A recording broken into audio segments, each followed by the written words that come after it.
c'est avant tout une communauté. Parce que c'est comme ça que je l'ai expérimenté. Pour moi, c'est une communauté de croyants. Et c'est le corps de Christ. J'aime énormément cette image, elle n'est pas de moi, elle est biblique, mais c'est le corps de Christ. Nous sommes le corps de Christ.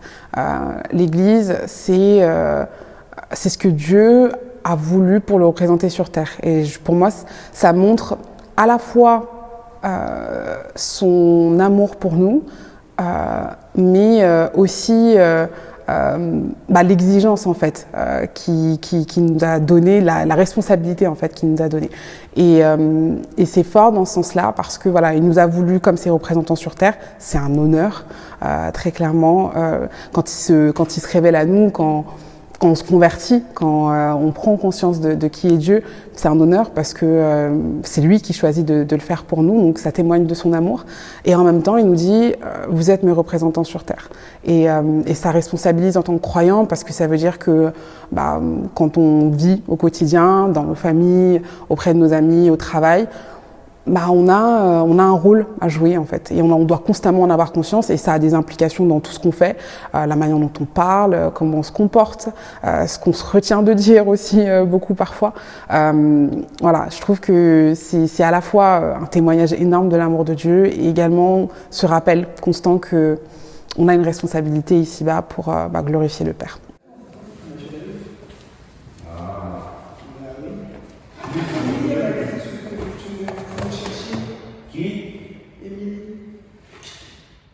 Je vais pas à l'église parce que à l'église j'ai appris pas mal de choses. Déjà l'humilité, le pardon, l'amour du prochain et la solidarité surtout à travers la Bible, la louange et les témoignages. Et aussi ça m'a aussi appris je suis rentré dans des ministères qui m'ont appris à aller vers les autres, à aider, à donner et non à être dans cette position de toujours recevoir.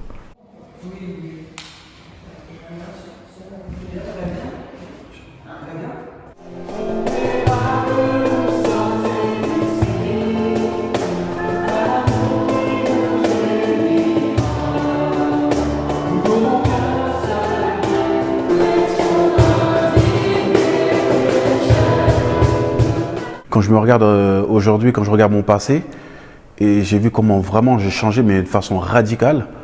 Et si j'étais pas avec des chrétiens, donc c'était impossible d'avoir ce changement. Et le fait d'être avec des chrétiens, je sais pas, je me sens bien, je me sens spirituellement plus fort. Et tu sais, des fois, il y a des semaines, tu as des combats.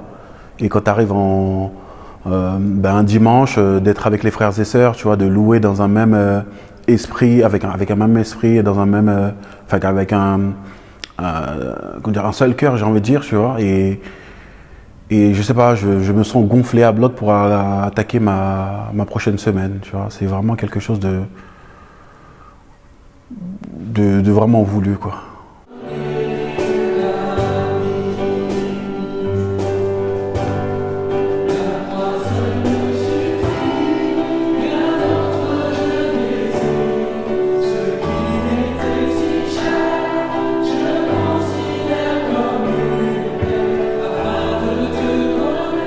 Pourquoi je vais à l'église? Parce que c'est pas très bien, mais j'ai l'impression que de moi-même, j'arrive pas forcément à connecter avec Dieu 100% du temps.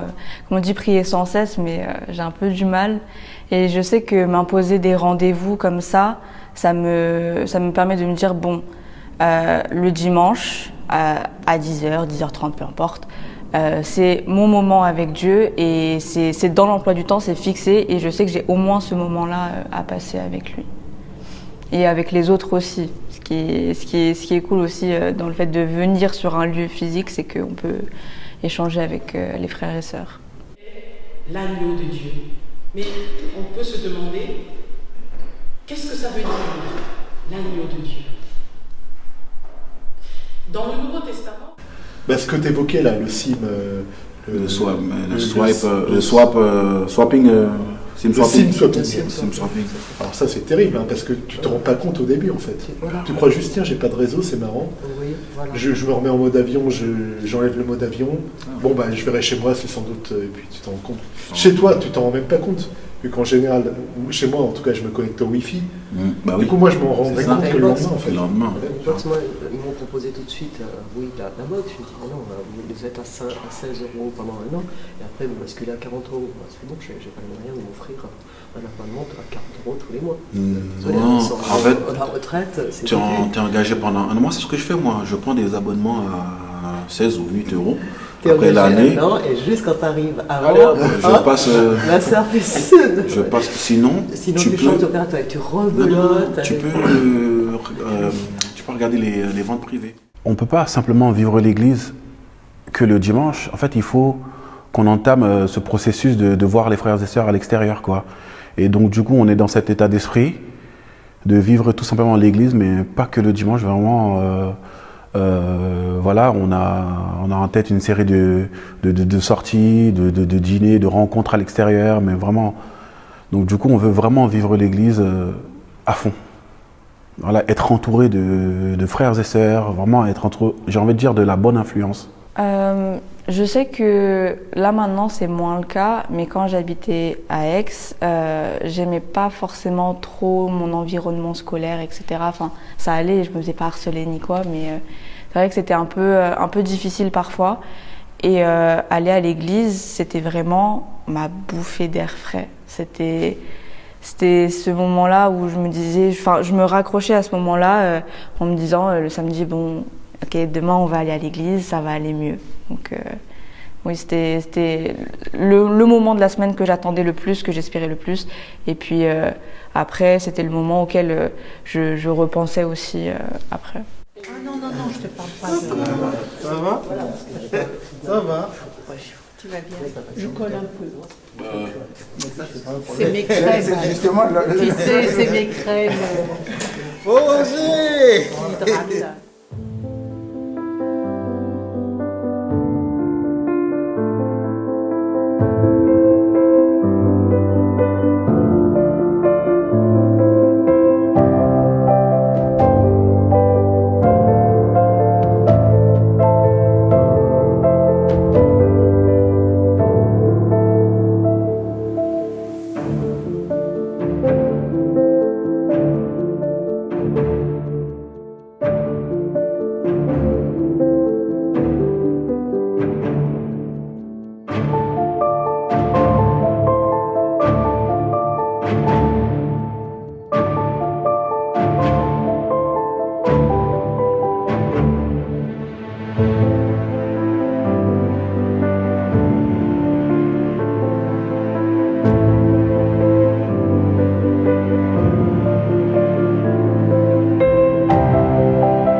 Je suis convaincue que l'Église a un rôle de témoignage et surtout, je suis de plus en plus convaincue que ce rôle va devenir de plus en plus important. En fait, plus on avance dans l'histoire, plus on se rend compte que tout se sécularise, là où avant c'était un petit peu moins le cas, en tout cas en France. Et en fait, les gens à l'extérieur nous regardent et ils sont en recherche de quelque chose.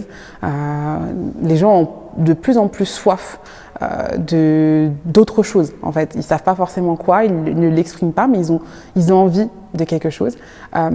Et on est cette autre chose, on peut leur proposer autre chose. Et si on n'a rien de différent ou de bon à apporter, forcément, on aura failli en fait à transmettre le message de la bonne nouvelle. Et donc oui, je pense que plus le temps passe et plus l'Église doit témoigner et doit surtout bien témoigner, c'est-à-dire témoigner du message que Dieu nous a laissé dans sa parole. C'est pas qu'il faut se désengager de ces sujets-là. Bon, je parle par exemple de la PMA, la GPA, tous ces trucs-là, le mariage homosexuel et tout. C'est pas qu'il faut se désengager de ces choses-là. Bon, si on a une position, autant l'avoir. Mais je pense que c'est dommage que on entende l'Église fort que sur ce genre de sujet-là.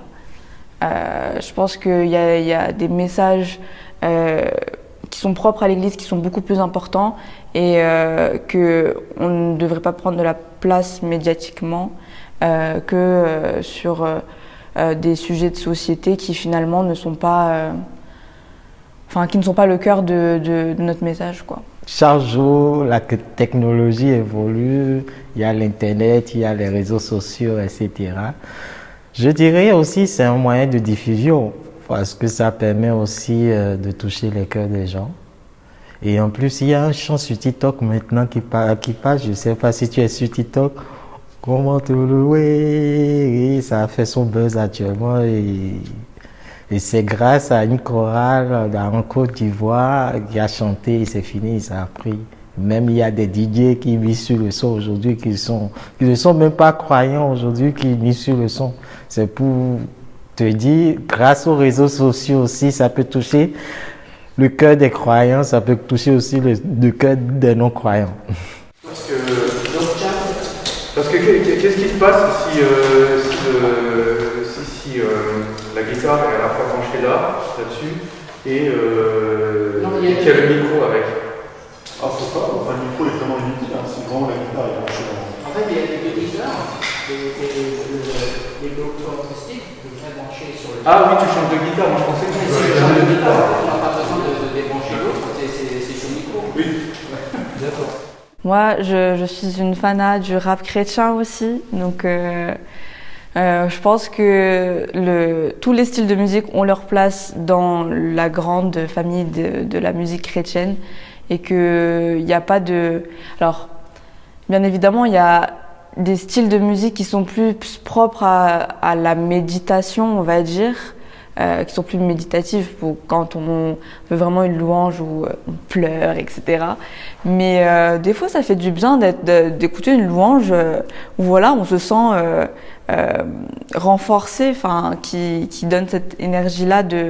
Et je trouve que le rap, c'est quelque chose qui est vecteur de cette énergie où on écoute et après on se sent renforcé, on se sent prêt à vaincre le monde ou je sais pas quoi.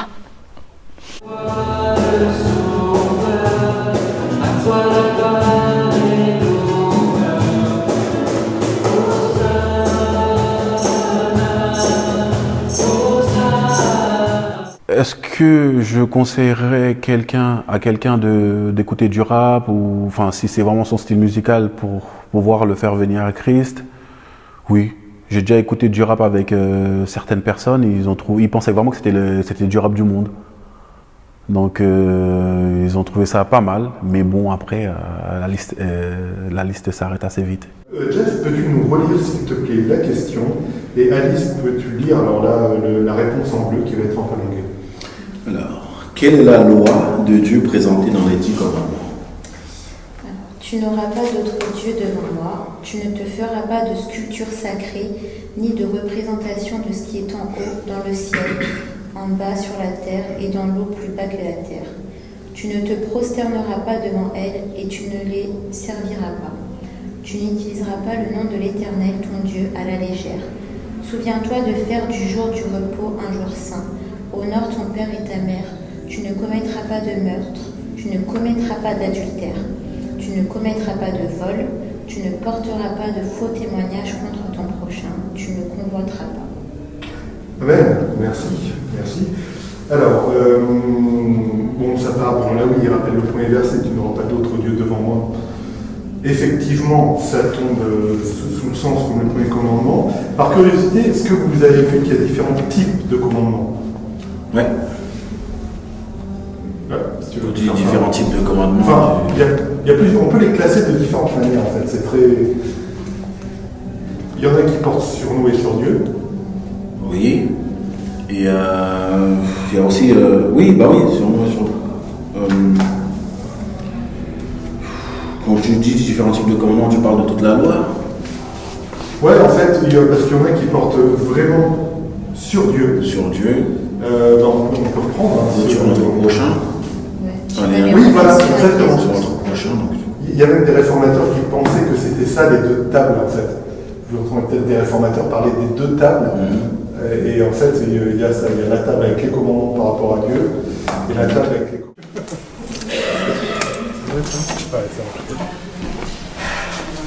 Bonjour, bienvenue.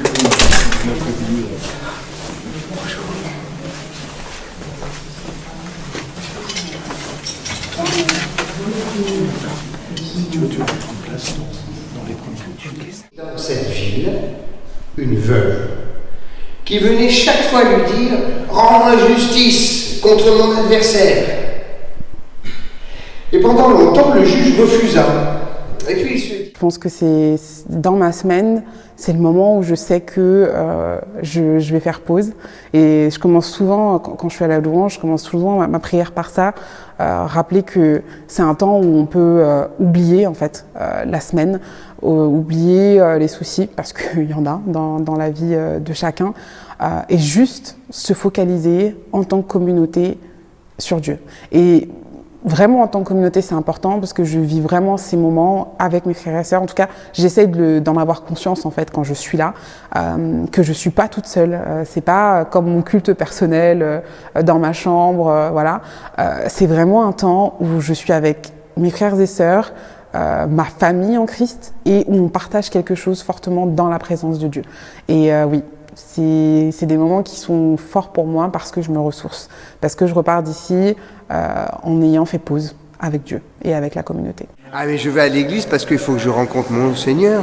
Je veux dire, si je vais pas au rendez-vous qu'il me donne, qu'est-ce que je fais? Alors je reste tout seul dans mon coin avec ma Bible, mais quand même, il y a un rendez-vous que lui me donne, il me convoque, j'y vais, je peux pas... Et c'est là aussi, il y a une urgence, c'est même essentiel. Du coup, moi, j'ai besoin d'y aller toutes les semaines, parce que si j'y vais pas, si je rate le rendez-vous, j'ai l'impression d'être impoli avec le Seigneur, en gros.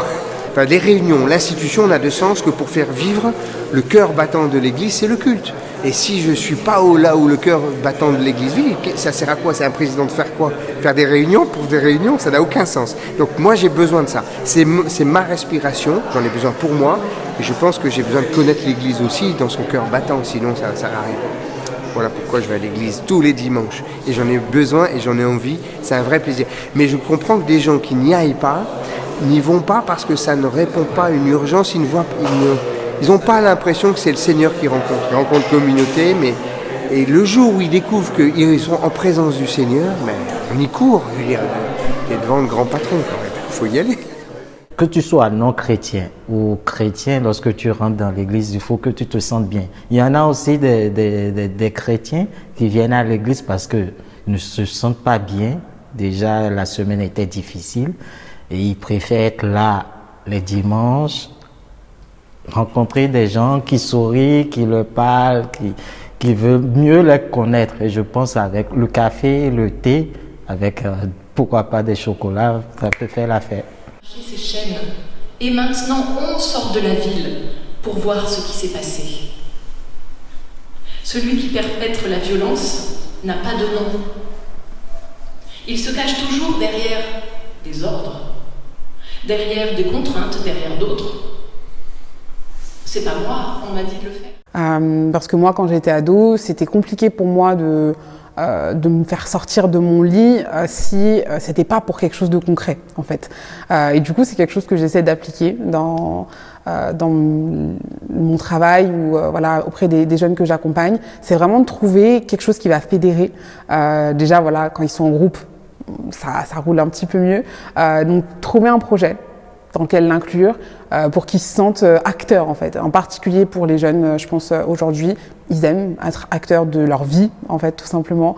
Il y en a beaucoup qui aiment aider aussi. On sous-estime à quel point est-ce que la jeune génération a envie en fait d'aider parce qu'elle a conscience en fait des problématiques de ce monde et du fait qu'on a besoin de s'aider les uns les autres. Et je pense que c'est quelque chose qu'on doit pousser en fait, tout simplement. Donc ouais, je dirais viens on fait un truc. Viens, on monte un projet ensemble. Et après, pourquoi pas l'inviter à revenir à l'église tous les dimanches matins à 10h. Mais d'abord, on crée quelque chose ensemble pour servir Dieu, parce que c'est pour moi le plus important. Pour ne citer que le célèbre slogan « Viens comme tu veux », enfin « Viens comme tu… » c'est ça, je me rappelle plus. « Viens comme tu es », c'est ça? Voilà, « Viens comme tu es ». Et oui, bien sûr, l'église est ouverte. Je pense qu'il n'y a pas besoin d'être bien sapé, il n'y a pas besoin d'être pur, il n'y a pas besoin d'être chrétien, je ne sais plus quelle domination, tout ce que tu veux. Tu viens comme tu es, c'est tout. Donc voilà. En fait, qui est un peu paradoxal, de prime abord assez inconfortable. Assez inconfortable parce que finalement, devant ce tombeau vide, tu te rends compte que tu connais rien à la réalité. Je ne sais pas quelle est ton expérience avec l'Église. Je ne sais pas si tu as déjà été, si tu en as même déjà entendu parler. Mais moi, je voudrais juste te proposer d'y aller une fois. Voilà, je voudrais juste te proposer d'y aller au moins une fois. Rentre dans une église, passe un moment avec les personnes qui y sont, écoute, regarde, pose des questions si tu en as envie. Et puis, si cette expérience te touche d'une manière ou d'une autre, je te laisse mes coordonnées et je t'invite à me rappeler. Alors, si tu hésites à venir à l'église, alors moi j'ai mon église, franchement, il y a des gens très sympas, il y a des gens assez jeunes, des gens aussi vieux, c'est normal comme dans toute l'église. Et franchement, c'est quelque chose de, comment dire, c'est vraiment des personnes sincères, c'est vraiment des personnes cool, tu vois, qui ne te jugent pas, qui va pas te regarder ton accoutrement, qui vont vraiment te conseiller, tu vois. Donc, comment dire, et en même temps, ça fait, comment dire, bien sûr c'est sérieux, il faut être sérieux dans le Seigneur, mais en même temps c'est vraiment très relax. Et donc je te conseille mon église parce que, enfin, je te conseille bien sûr avant tout le Christ, mais si tu cherches une église, je te conseille mon église. En plus, j'y suis tous les dimanches, donc voilà. Si qui que ce soit a un doute ou plus une curiosité, plus qu'un doute, une curiosité par rapport à tout ce qui a été dit, par rapport à l'expérience de l'église, parce que c'est vrai que c'est compliqué aussi des fois de trouver une assemblée qui nous ressemble. Et le temple de Cergy est ouvert tous les dimanches à 10h30 pour le culte. Et moi j'y suis la plupart du temps. Donc on pourra échanger et oui voilà, on pourra en rediscuter. Toi qui me regardes, je te demande de venir goûter à l'amour du Seigneur chaque dimanche de la semaine.